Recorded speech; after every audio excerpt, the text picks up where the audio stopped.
Okay, तो next topic matrix के अंदर है वो है एडजेंट ऑफ ए स्क्वायर मैट्रिक्स। तो पहली बात है कंडीशन है इसके लिए कि ये केवल स्क्वायर मैट्रिक्स के लिए ही डिफाइन होता है। तो यहाँ पे हेडिंग में लिख लिया है एडजेंट ADJOINT of A square matrix. तो एडजेंट क्या होता है कि जैसे कोई स्क्वायर मैट्रिक्स 3x3 का स्क्वायर मैट्रिक्स है एक, और ये सिंपल मैं बना देता हूँ A11 A12 A13, इसको इधर लिख लेते हैं।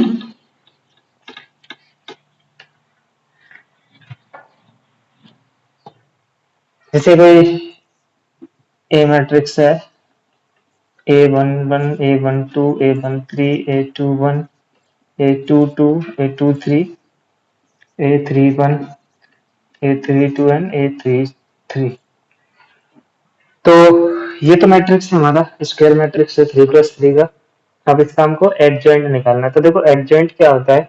एडजॉइंट होता है कि जो एलिमेंट्स हैं उनको उनके कोफैक्टर से रिप्लेस करके जो बनेगा मैट्रिक्स और उसका ट्रांसपोज ले लें तो उसको बोलते हैं एडजेंट। तो क्या बोल रहा हूँ फिर से समझो कि जैसे इस एलिमेंट को हमको किससे रिप्लेस करना है, इसके कोफैक्टर। कोफैक्टर क्या होता है, कोफैक्टर होता है कि इस रो और इस कॉलम को उठा के जो मैट्रिक्स बचा उसकी वैल्यू में -1 की पावर i प्लस जे से मल्टीप्लाई कर देते हैं। ये हमने फर्स्ट लेक्चर में पढ़ा था। तो उसका कोफैक्टर बन जाएगा। तो कोफैक्टर को बोलते हैं हम C11। तो जो एडजेंट ऑफ ए है वो क्या होता है एडीजे, शॉर्ट में लिख देते हैं एडजेंट को ADJ. Adjoint of A is given as a matrix. तो इसका A11 का कोफैक्टर होता है C11 से लिखा जाता है, और A12 का होगा C12। तो वो C12 यहाँ पे आना चाहिए, लेकिन वो हम यहाँ पे लेंगे क्योंकि उसका हमको ट्रांसपोज भी लेना है।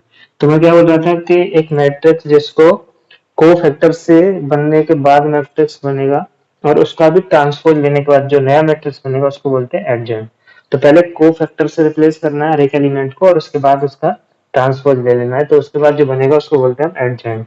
तो ये C1 इसका A11 के जगह C11 आ गया। C11 मतलब A का कोफैक्टर A11 का। A12 वो C12 आएगा। A13 यहाँ पे आ जाएगा C13। ये यहाँ पे आनी चाहिए थी, यहाँ पे क्यों आ रहा है क्योंकि हम ट्रांसपोज लेंगे तो रो को कॉलम में कन्वर्ट करते हैं। सिमिलरली यहाँ पे C21 C22 C23 C31 C32 C33। तो ये क्या हो जाएगा एडजेंट हो जाएगा ए का। तो शायद आप इसकी डेफिनेशन हम लिख सकते हैं कैसे, ए matrix obtained by replacing each element by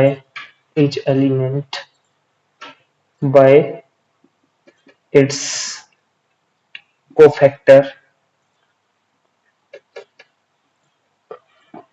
cofactor then taken transpose. तो क्या करना है पहले इसको हर एक एलिमेंट को ट्रांसपोज इसके कोफैक्टर से रिप्लेस करना है फिर उसका ट्रांसपोज ले लेना है। तो इस प्रकार से जो बनने वाला है मैट्रिक्स उसको बोलते हैं हम एडजेंट मैट्रिक्स। तो matrix obtained by replacing each element by its cofactor then taken transpose of the matrix is called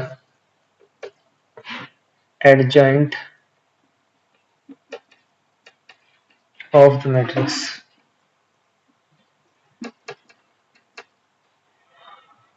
ठीक है, तो ये इसका एग्जांपल हो गया।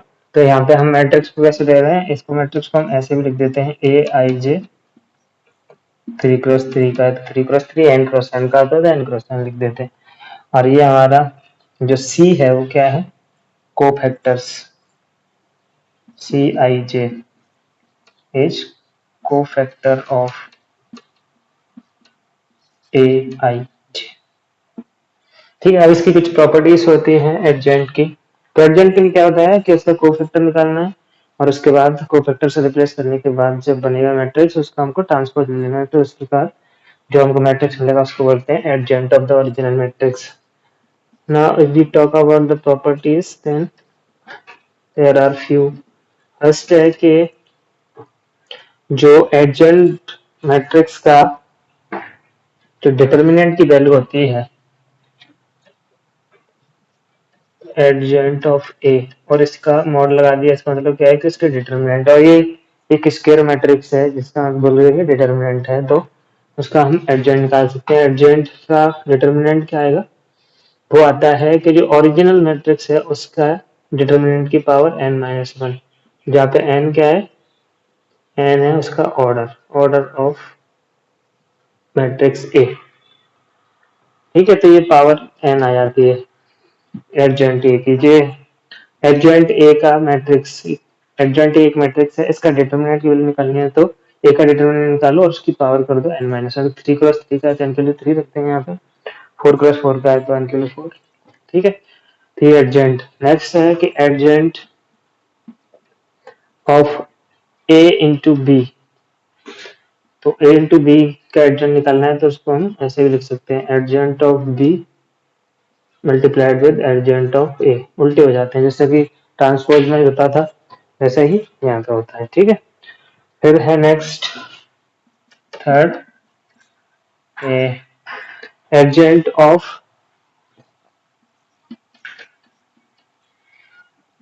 ए है और इसमें k से मल्टीप्लाई कर दिया जाए, फिर उसका हमको डिटरमिनेंट लेने के लिए बोल दिया जाए, तो जो k है उसकी पावर n-1 बाहर निकाल के हम एडजॉइंट ऑफ ए भी लिख सकते हैं इसको, इसका डिटरमिनेंट की वाली बात हो रही है, तो डिटरमिनेंट हम ऐसे निकाल सकते हैं। अच्छा, डिटरमिनेंट ना हो, स्केलर कोई क्वांटिटी हो तब भी ये ऐसा ही चलेगा। ठीक है, ट्रांसपोज लेना है तो चाहे तो इस पर डिटरमिनेंट नहीं भी लगाओ तब भी ये एप्लीकेबल है, मतलब डिटरमिनेंट के लिए जरूरी नहीं कि उसका डिटरमिनेंट निकालना हो, नहीं भी निकालना हो तब भी ये चलेगा, निकालना हो तब भी ऐसे ही आएगा, तो उसमें भी कुछ गलत नहीं है। तो ये k कोई स्केलर है, यहाँ पे चाहे तो लिख सकते हैं k स्केलर नंबर। ठीक है, नेक्स्ट है कि एडजॉइंट ऑफ ए का ट्रांसपोज लेना है, जैसे ए दे रखा है उसका ट्रांसपोज उसका एडजॉइंट लेना है, तो बाहर भी ले सकते हैं इसको, क्या मतलब कि पहले एडजॉइंट ले लो फिर उसके बाद भी उसका ट्रांसपोज ले लो तब भी चलेगा। समझ में आया क्या है कि इसमें बोला गया है कि ए का जो एडजॉइंट है तो उसका बोला गया है कि उसका पहले ट्रांसपोज लो फिर एडजॉइंट निकालो, तो पहले हम एडजॉइंट लेके फिर भी ट्रांसपोज निकालें तब भी कुछ गलत नहीं, तब भी सही है वो। नेक्स्ट है ए इंटू एडजॉइंट ऑफ ए, और इसका डिटरमिनेंट चाहिए, ए को किसी मैट्रिक्स को उसके एडजॉइंट से मल्टीप्लाई किया गया उसका डिटरमिनेंट हो, तो उसका जो ओरिजिनल का डिटरमिनेंट है उसकी पावर n होता है, तो कुछ इसके जैसा ही है। इसमें क्या किया है, ए से मल्टीप्लाई कर दिया तो उधर भी ए से मल्टीप्लाई किया जाएगा। ठीक है, तो ये कुछ प्रॉपर्टीज थी, इसके बाद कुछ क्वेश्चंस कर लेते हैं।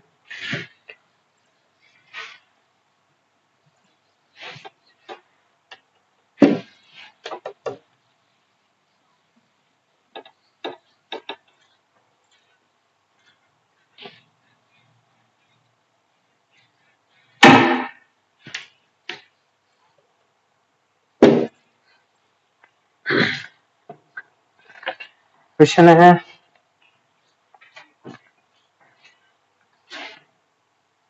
find the adjoint of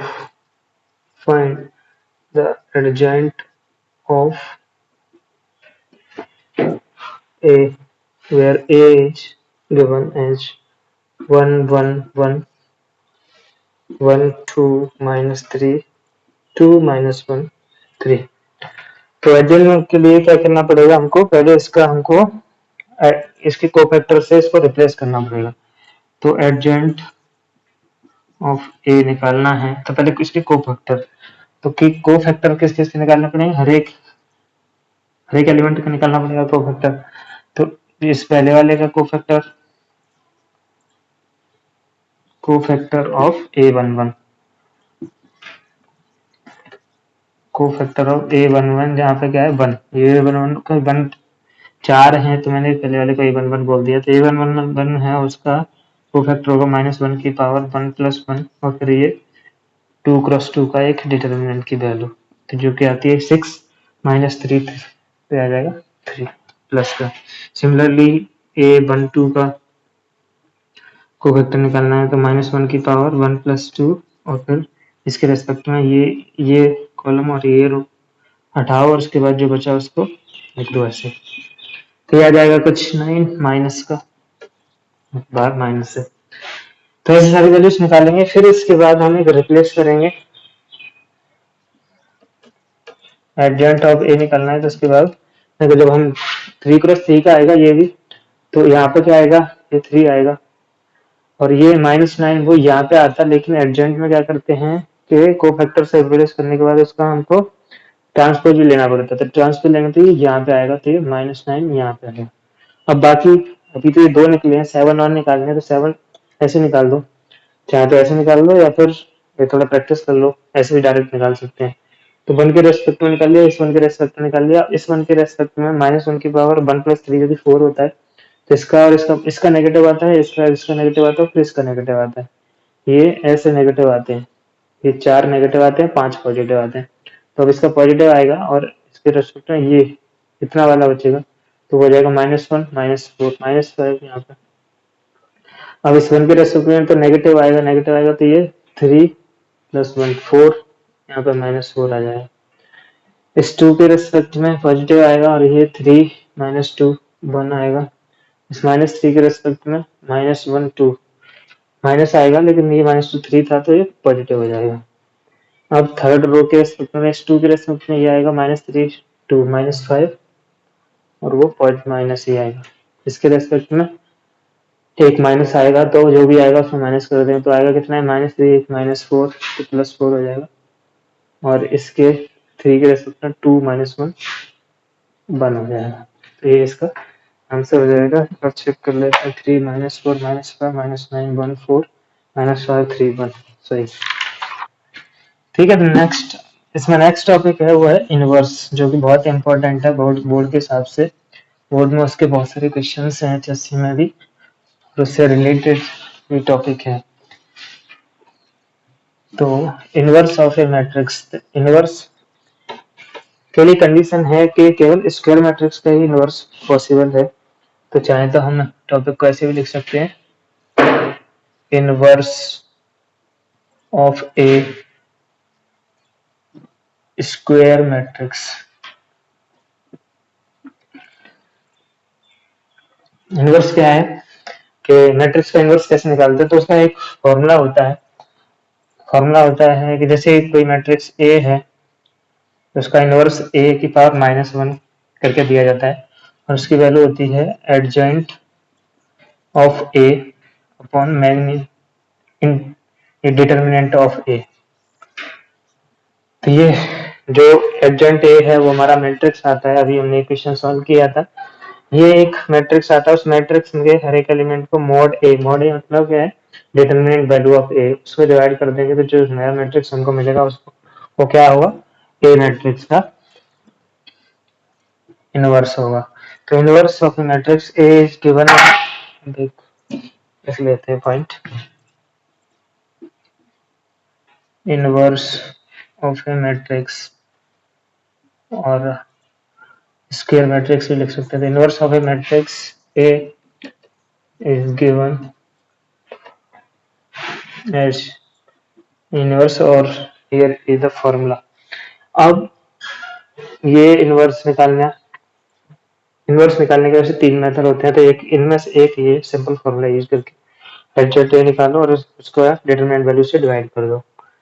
ठीक है, अब इसकी कुछ प्रॉपर्टीज भी लिख देते हैं इनवर्स की, और बाकी मेथड होंगे ना इनवर्स के, उनमें भी ये यूज होने वाली है प्रॉपर्टीज, तो वो तो सबके लिए है। तो जैसे फर्स्ट प्रॉपर्टी है कि ए इनवर्स और इसका भी इनवर्स निकालें तो जो ओरिजिनल है मैट्रिक्स वही आ जाता है। किसी भी मैट्रिक्स का इनवर्स निकाला और फिर उसका इनवर्स निकाल दिया जाए तो फिर हमारा जो ओरिजिनल मैट्रिक्स है वही आ जाता है। सेकंड है कि ए इनवर्स और उसका ट्रांसपोज लिया जाए, तो उसको उल्टा भी कर सकते हैं कि पहले उसका ट्रांसपोज ले लें फिर उसका इनवर्स निकालना है। थर्ड, ये ऐसे डायरेक्ट क्वेश्चन ऑप्शन में दे दिए जाते हैं, which one is true, some options will be given like this. Then you need to find correct or wrong statement accordingly. And then you can, if you remember the properties, then you can solve both questions easily. तो first second third है कि A inverse का transpose निकाल दिया. A inverse का inverse, अगर ए B का inverse निकालना है, दो मैट्रिक्स को मल्टीप्लाई करो, उसके बाद इनवर्स निकालो, तो इनका अलग अलग लेकिन ऑर्डर चेंज होता है. ए बी का P A B inverse A inverse करके मल्टीप्लाई कर दो, या फिर ए और बी को मल्टीप्लाई करके उसके बाद इनवर्स निकाल लो, एक ही बात है. ठीक है. और एक कंडीशन होती है कि ओनली square matrix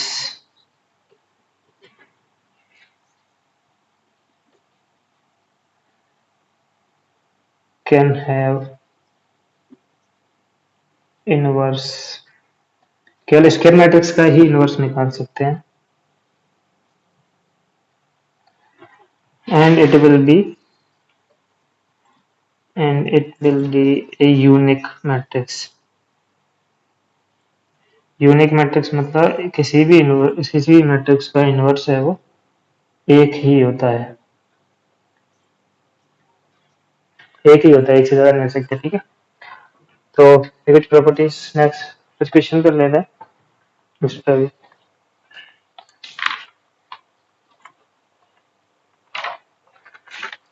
क्वेश्चन है 5231 and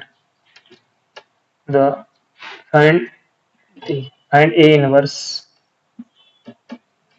if A is 5 3 2 1. तो फॉर्मूला के हिसाब से हमको क्या करना है, एडजॉइंट ए निकालना है, मैग्नीट्यूड ऑफ ए. तो पहले सबसे पहले डिटरमिनेंट की वैल्यू निकालो, और डिटरमिनेंट का वैल्यू नॉन जीरो आती है 5 -6 -1, तभी उनका इनवर्स निकाल सकते हैं. तो यहाँ पे चाहे तो एक प्रॉपर्टी और लिख सकते हैं, and only non singular matrix will have inverse. मतलब डिटरमिनेंट की वैल्यू नॉन जीरो होनी चाहिए. नॉन सिंगुलर का मतलब ये होता है, अगर डिटरमिनेंट की वैल्यू जीरो आ गई तो यहाँ पे denominator zero denominator zero undefined चीजें होती हैं, तो अनडिफाइंड चीजें नहीं डिफाइन कर सकते हैं यहाँ पे. तो यहाँ पे डिटरमिनेंट निकाला -1 आ गया, तो यहाँ पे इसका इनवर्स निकलेगा. अब इनवर्स निकलेगा तो उसके लिए हमको एडजॉइंट ऑफ ए निकालना पड़ेगा. एडजॉइंट ऑफ ए कैसे निकालते हैं, फर्स्ट का पहले कोफैक्टर निकालेंगे. कोफैक्टर मतलब 5 का 1 आएगा और 1 पॉजिटिव आएगा, फिर 1 आया, फिर 3 का नेगेटिव आएगा और 2 आएगा, तो -2 यहाँ पे आएगा, फिर 2 का भी नेगेटिव आएगा, 2 का 1 और 3 आएगा, तो यहाँ पे -3 आएगा, और इस 1 का 5 है. तो ये हो गया एडजॉइंट. अब ए इनवर्स निकालने के लिए फॉर्मूला क्या है हमारा, इसको इससे डिवाइड कर दो. जब इसको हम 1 -3 -2 5 को -1 से डिवाइड करेंगे, तो ये हर एक एलिमेंट को माइनस से डिवाइड कर दो, तो 1 -1 +3 2 -5, ये क्या हो जाएगा, ए इनवर्स. ऐसे निकालते हैं. ये एक मेथड है ए इनवर्स निकालने का, ये फॉर्मूलाज है. ठीक है. एक और क्वेश्चन करते हैं. ये तुम्हारा 2 + 2 का था, एक 3 + 3 का लेके चलाते हैं.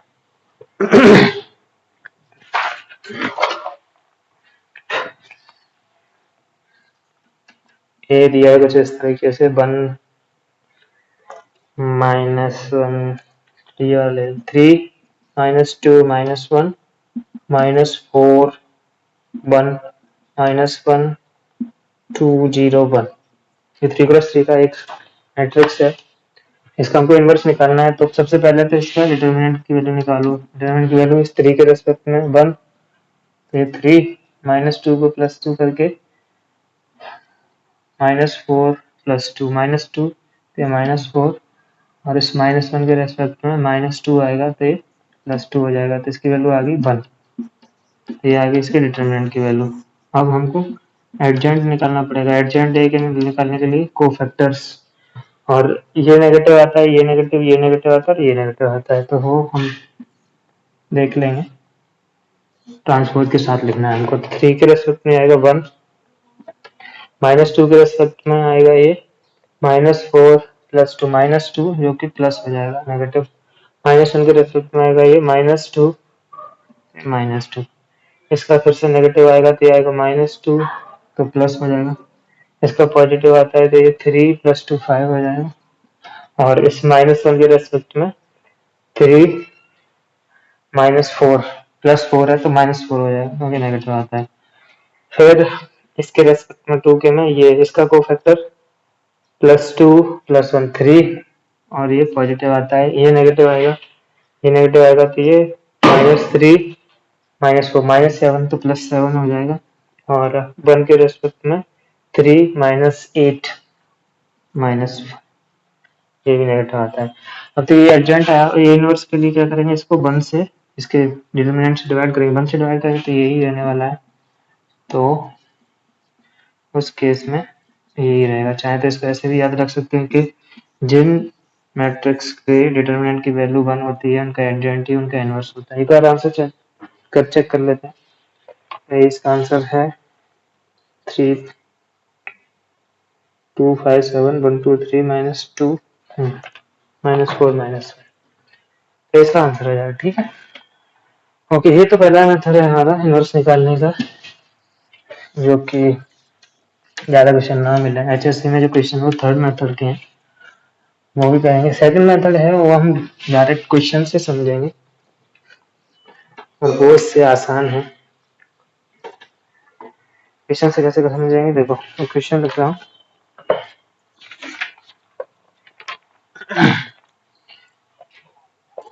क्वेश्चन है if a equals to 1 2 2 2 1 2 and 2 2 1,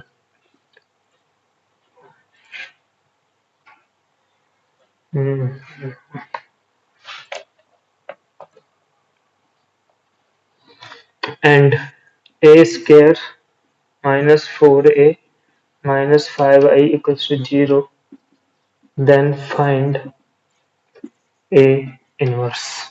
तो देखो ये यहाँ पे कैसे इनवर्स निकालते हैं, क्योंकि ये सेकंड मेथड है, इसमें हमको एडजेंट और डिटर्मिनेंट ए नहीं निकालेंगे। तो ये कैसे निकालेंगे कि ये जो इक्वेशन है ना इसका यूज करेंगे। इसका यूज देखो कैसे करते हैं, a² -4a -5i equals to 0 है। 0 तो वही नल मैट्रिक्स, ये मैट्रिक्स है तो साइड भी मैट्रिक्स ही दिया जाता है। तो इसमें क्या करते हैं, हम ए इनवर्स से दोनों साइड मल्टीप्लाई कर देते हैं। A inverse -4a A inverse -5i A inverse equals to o into A inverse. तो ये आगे प्रॉपर्टी होती है a into A inverse i होता है। तो i होता है, ये चाहे तो प्रॉपर्टीज में ऐड कर लेना, ये प्रॉपर्टी होती है a into A inverse i होता है।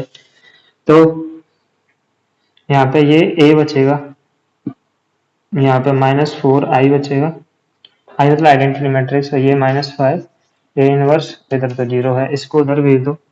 तो यहाँ से ए इनवर्स की वैल्यू निकाल दो, ए इनवर्स की वैल्यू आएगी a -4i डिवाइडेड बाई 5। बस ये रिजल्ट यूज करना है। अब जो हमारा वहाँ पे अलग फॉर्मूला था वो यहाँ पे फॉर्मूला टाइप हमने बना दिया इस रिजल्ट को, ये यूज करना है। जरूरी नहीं है ऐसा ही दिया जाएगा, लेकिन ये दिया जाए ऐसा नहीं। अब ए ये रहा, -4i निकालना पड़ेगा। देखो -4i कैसे निकालेंगे, पहले a -4i कैसे निकलेगा, तो a ये है 1 2 2 2 1 2 2 2 1 और -4i निकलेगा, i होता है 1 0 0 0 1 की जगह 4, क्योंकि 4i निकालना है हमको, 4 से मल्टीप्लाई हो जाएंगे सारे एलिमेंट, 0 को 4 से मल्टीप्लाई करो तो सेम है। ये यहाँ से इसकी वैल्यू आ जाएगी। अब ये वैल्यू देखो कितनी आई, 1 -4 -3 एंड उसके बाद 2 2, ये 2 -3 2 एंड 2 2 -3, ये हमारा a -4i आ गया। लेकिन हमको चाहिए a इनवर्स, उसके लिए क्या करना पड़ेगा, हमको इसको 5 से डिवाइड करना पड़ेगा। तो हर एक एलिमेंट को 5 से डिवाइड कर दो, या फिर 1/5 बाहर लिख के ऐसे ही लिखा देने दो इसको। तो ये -3 2 2 2 -3 2 2 2 -3, ये हमारा a इनवर्स आ जाएगा। आसान है। कैसे आसान है कि जो भी दे रखी है इक्वेशन उसमें ए इनवर्स से मल्टीप्लाई करो, और ए इनवर्स से मल्टीप्लाई होगा तो ए इनवर्स को आई लिखते हैं। यहाँ पे भी था, यहाँ पे कहीं लिखा ए स्क्वायर था ना, उसको ए इंटू ए फिर ए इनवर्स, ऐसे ए इसको हम ऐसे लिख सकते हैं और ये लिख जाएगा आई, तो ए इंटू आई मतलब ए ही होता है। तो यहाँ से ऐसे भी लिख सकते हैं। तो यहाँ से इसकी इनवर्स की वैल्यू है। ठीक है, ये सेकंड मेथड है इनवर्स निकालने का।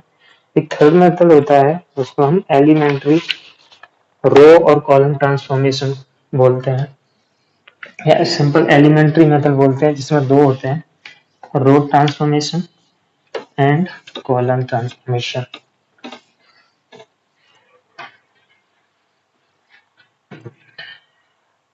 नेक्स्ट मेथड है elementary method to find inverse.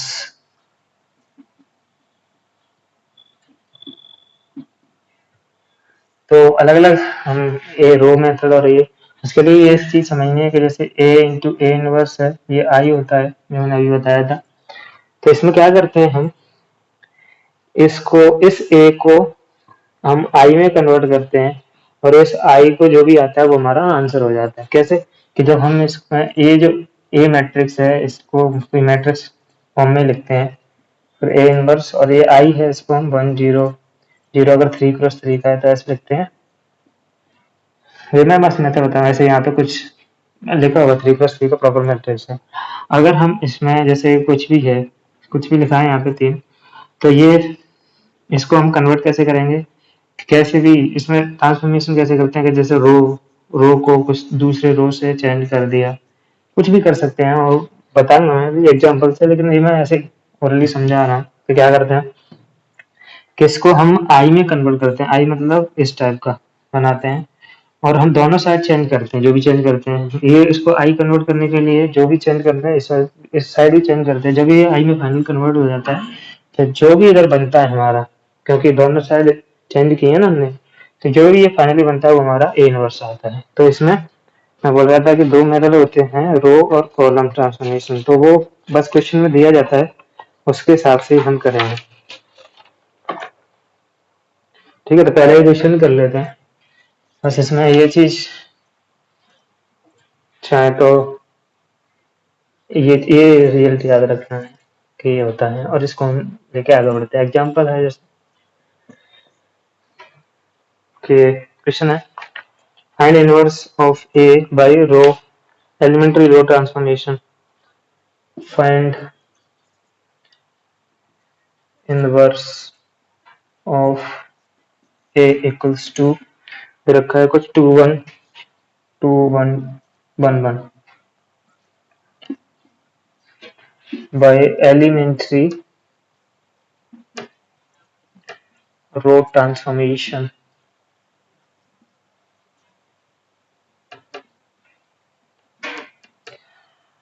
Row transformation लगाना है तो देखो इसको यूज करना है, तो यहाँ पे ए को लिख दो, यही जो लिखा है A into A inverse I use कर रहे हैं।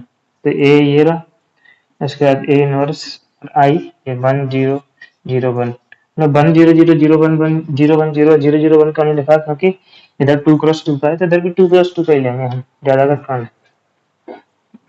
अब क्या करना है, हम इसको आई में कन्वर्ट करना है। आई में कन्वर्ट करना है मतलब यहाँ पे 1, यहाँ पे 0 लेके आना है, यहाँ पे 0 यहाँ पे 1 लेके आना है। तो उसके लिए हमको केवल रो ट्रांसफॉर्मेशन यूज करना है। रो ट्रांसफॉर्मेशन क्या होता है कि हम एक रो को दूसरे रो से माइनस कर रहे हैं, एक रो को, जैसे यहाँ पे पहले हम रो ट्रांसफॉर्मेशन को समझते हैं।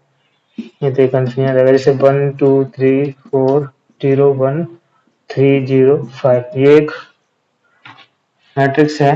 तो अगर इस मैट्रिक्स में जैसे हम row first row minus second row लिख दें तब भी इसमें कोई चेंज नहीं होता है। तो फर्स्ट रो को first row minus second row करेंगे तो देखो फर्स्ट रो के हर एक एलिमेंट में से सेकंड रो का रेस्पेक्टिव या करस्पॉन्डिंग एलिमेंट माइनस करके लिखना है। तो ये -3 आएगा, इधर 2 -0 2 आएगा, 3 -1 2 आ जाएगा, बाकी सब कोई चेंज नहीं करना है। तो ऐसे ये भी ए ही है, और भी चेंज कर सकते हैं। जैसे और रो को, जैसे R2 को हमने R2 माइनस R3 लिख दिया, कुछ भी कर सकते हैं ऐसा। ऐसा मैं ऐसे ही सिंपल एग्जांपल दे रहा हूँ।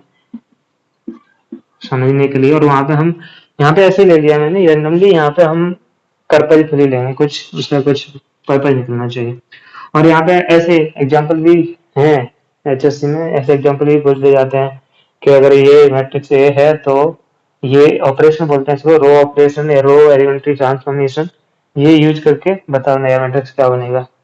तो नया मैट्रिक्स ऐसे कुछ बन जाएगा। अगर ये वाला पूछा जाए R2 तो R2 और R3 में कुछ करना है, मतलब R2 को यहाँ पे जो लिखा रहता है इसका मतलब है कि R2 को R2 माइनस R3 लिखना है। तो R2 को R2 माइनस R3 लिखना है, मतलब R1 में तो कुछ चेंज करना नहीं है, रो 1 में तो रो 1 को हमने सीधा सीधा लिख दिया। इसके बाद अब R2 को हमने R2 माइनस R3 लिखना है, तो 4 माइनस 3 1, 0 माइनस 0 0, 1 माइनस 5 माइनस 4, इसमें से ये माइनस करके, इसमें से ये माइनस करके, इसमें से ये माइनस करके लिखा है। और थर्ड रो में कोई चेंज नहीं है, दोस्तों ऐसे रहने में। तो ये ऐसे रो ट्रांसफॉर्मेशन करते हैं।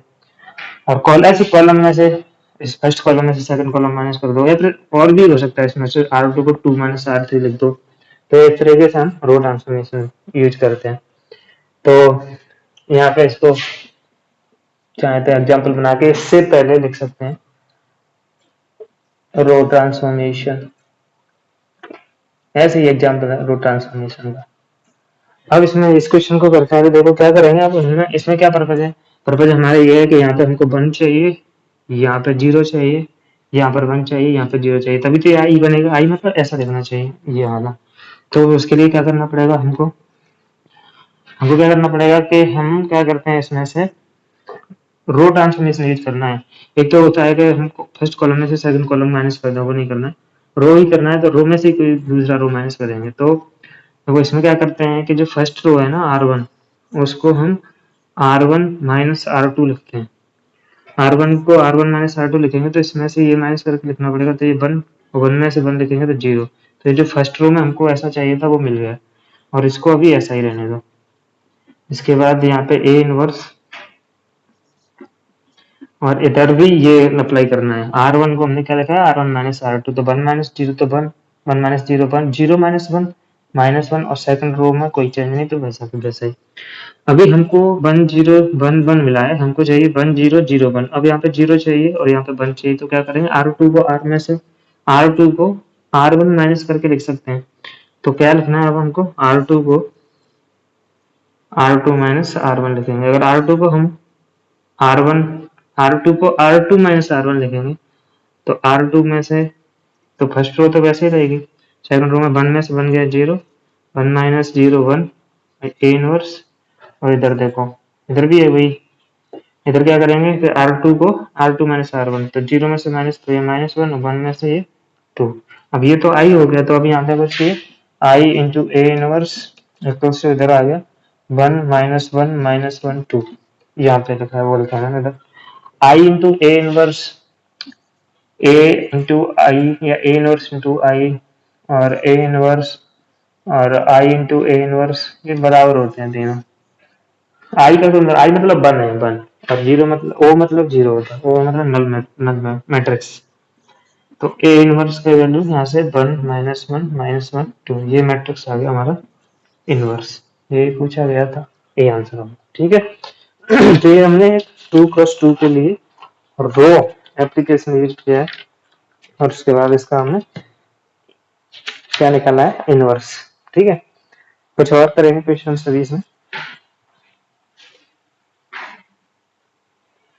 एक और क्वेश्चन करते हैं, 3x3 का और कर लेते हैं थोड़ा सा।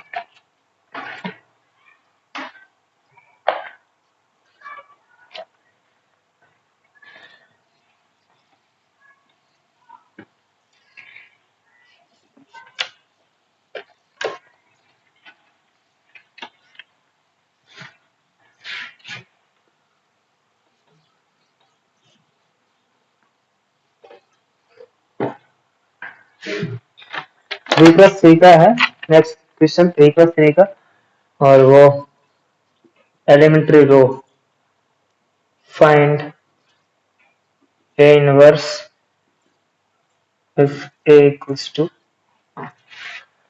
जो हमने पहले क्वेश्चन किया था ना उसको ही फिर से कर रहे हैं, लेकिन इस बार हम दूसरे मेथड से करेंगे। पहला वाला था वो हमारा एडजॉइंट वाले मेथड से था, जहाँ पे हमने एडजॉइंट निकाला था और डिटरमिनेंट की वैल्यू निकाल दी थी बाय रो ट्रांसफॉर्मेशन, रो या एलिमेंट्री रो ट्रांसफॉर्मेशन। तो केवल रो ट्रांसफॉर्मेशन लगाएंगे इसमें, तो देखो कैसे लगाते हैं वो समझो। हमारा जो फॉर्मूला हमने लिखा था वो था A inverse equals to I होता है, मतलब ए यहाँ पे लिख लो 3 minus 2 minus 1 minus 4 1 minus 1 2 0 1 A inverse equals to I. इस केस में हम 3 क्रॉस 3 का है तो इधर भी 3 क्रॉस 3 का लिखेंगे, है ना, 2 क्रॉस 2 का मत सोचना। तो हमको क्या करना है कि इसको अब हमको ऐसा बनाना है, उसके लिए हम कोई भी रो को किसी से माइनस करेंगे, किसी से हम कुछ मल्टीप्लाई करके माइनस करेंगे, कुछ डिवाइड करके ही माइनस करना पड़ सकता है, वो देखते हैं। तो सबसे पहले देखो, सबसे पहले क्या करते हैं हम ना, इस R3 को या फिर R2 को लिखते हैं। यहाँ पे हमको देखो, यहाँ पे 1 चाहिए, यहाँ पे 0 चाहिए, यहाँ पे 0 चाहिए, यहाँ पे 0 चाहिए, यहाँ पे 1 चाहिए, यहाँ पे 0, यहाँ पे 0 0 1 चाहिए। तो इसको 0 बनाते हैं पहले, इसको एक एक को सोचना पड़ता है हमको। देखो इसको 0 बनाएंगे तो उसके लिए इसको 2 से मल्टीप्लाई करके लिखते हैं। इसका मतलब क्या है कि R2 को हम R2 प्लस 2 R3 लिखते हैं, तो यहाँ पे 0 बन जाएगा। तो R1 में तो कोई चेंज नहीं किया तो उसको वैसे रहने दो। R2 को हमने 2 R3 लिखना है तो यहाँ पे 0 लिख दिया, यहाँ पे 1 ही रहेगा और यहाँ पे आ जाएगा ये 1, क्योंकि क्या करना है, -1 प्लस 2 आएगा तो वो 1 हो जाएगा। और बाकी जो थर्ड रो है उसमें कोई चेंज नहीं है, ए इनवर्स। और इधर भी करना रहेगा ये चेंज। क्या किया हमने R2 को, तो फर्स्ट को तो वैसे ही रहने दो। R2 को 2 R3 लिखा है, R2 को तो 0 में 2 कुछ नहीं, ये 1, 2 R3 है तो यहाँ पे 2 आ जाएगा, 0 0 1, क्योंकि 0 में 2 0, 1 में 2 0 और 0 में 2, इस केस में 2 बन जाएगा। अब यहाँ पे तो 0 बन गया। अब क्या करना है हमको, अब देखो अगर हम यहाँ पे -1 है, -1 ही है ना क्वेश्चन में अभी,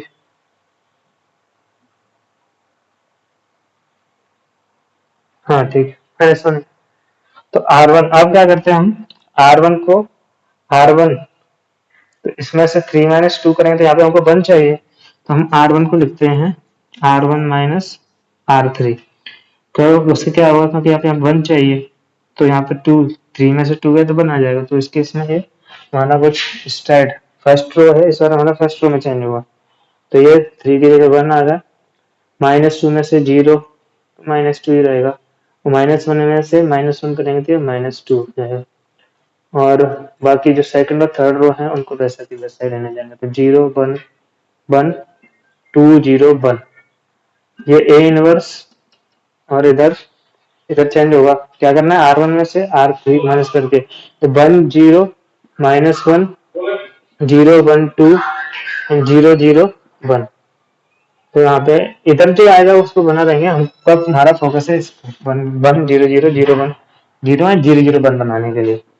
तो देखो अब क्या करेंगे कि अगर हमको यहाँ पे 0 0 चाहिए तो अगर इसमें 2 से मल्टीप्लाई करके इसमें ऐड कर दें, मतलब क्या है कि R1 को हम R1 प्लस 2 टाइम्स R2 करें तो ये 1 0 0 बन जाएगा, तो 1 0 0 बन जाएगा, ये 0 1 1 2 0 1, ए इनवर्स इक्वल्स टू, इधर R1 को 2 टाइम्स R1 को R1 प्लस 2 टाइम्स R2, तो 1 में 0 2 टाइम्स करते हो तो 1 ही रहेगा, 0 प्लस 2 R2 तो ये 2 हो जाएगा, और ये हो जाएगा 3 4 -1। बाकी दोनों रो सेम, केवल रो ट्रांसफॉर्मेशन लगाना है तो रो के लिए ही सोचना है, कॉलम के लिए मत सोचना। कॉलम के लिए क्या सोच रहे हैं कि जैसे हम इसमें से ना इसको माइनस कर दें तो यहाँ पे ये 0 बन जाएगा, नहीं ऐसा नहीं, केवल हम रो के लिए सोचें। अब देखो इसमें फर्स्ट रो तो हमारी कंप्लीट हो गई, फर्स्ट रो में कोई चेंज नहीं करनी। अब हमको सेकंड रो में यहाँ पे 1 लेके आना है और थर्ड रो में यहाँ पे 0 लेके आना है, तो यहाँ पे देखो 0 लाना है और यहाँ पे 1 भी रखना है, तो इसके लिए क्या कर सकते हैं हम, R3 को हम R3 माइनस 2 R1 लिखें, इसमें 2 से मल्टीप्लाई करके इसमें से माइनस कर देंगे तो वो 0 बन जाएगा। तो फर्स्ट और सेकंड रो को तो वैसे ही रखो अभी, 0 1 1, और ये हो जाएगा 0 0 1। तो इसके ऐसा करने से क्या होगा, हमारी थर्ड रो भी कंप्लीट हो गई, जैसे हमको चाहिए वैसे मिल गई। इसमें किया क्या, R3 को -2 R1, तो फर्स्ट रो को वैसा ही, फिर 0 1 2, हाँ थर्ड रो में किया है R3 को -2 R1, यहाँ पे -2 आएगा और यहाँ पे 4 आ जाएगा और 1 माइनस 6 तो ये -5 आ जाएगा। अब यहाँ पे ये लगभग कंप्लीट हो गया है, बस एक कमी है कि इसकी 1 की जगह को हमको 0 लाना है। 0 लाना है तो इसमें से इसको माइनस करेंगे तो ये 0 बन जाएगा। तो फिर R2 को हम लिखेंगे अब R2 माइनस R3। तो इधर देखो 1 0 0, ये 0 1 0 0 0 1 मिल जाएगा, ये A इनवर्स। और इधर जो आएगा वो है हमारा इम्पोर्टेंट। तो इसमें क्या करना है, हमको R2 में चेंज करना है। तो R1 और R1 को वैसे ही रहने दो। R2 में क्या चेंज करना है, R2 को माइनस R3 करके लिखना है। तो ये आ जाएगा 2 0 माइनस 2 1 माइनस 4, ये 5 हो जाएगा। 2 माइनस माइनस 5 7 हो जाएगा। और ये -2 -4 -5, ये तो I है। I मतलब 1 को मतलब पे ना लिखे भी रख सकते हैं। तो ये 2 5 7 -2 -4 -5, ये आंसर हो जाएगा। ए इनवर्स आ गया तुम्हारा। यही था, पहले भी आंसर देख लो, कुछ गलत तो नहीं है। 1 2 3 2 5 7 -2 4 -4 एंड -5। तो ये हमारा एलिमेंट्री मेथड से इनवर्स कैसे निकालते हैं वो हो गया। ठीक है, कैसे रो ट्रांसफॉर्मेशन करते हैं। ऐसे ही कॉलम ट्रांसफॉर्मेशन के भी क्वेश्चन होंगे कुछ, तो करेंगे बाद में।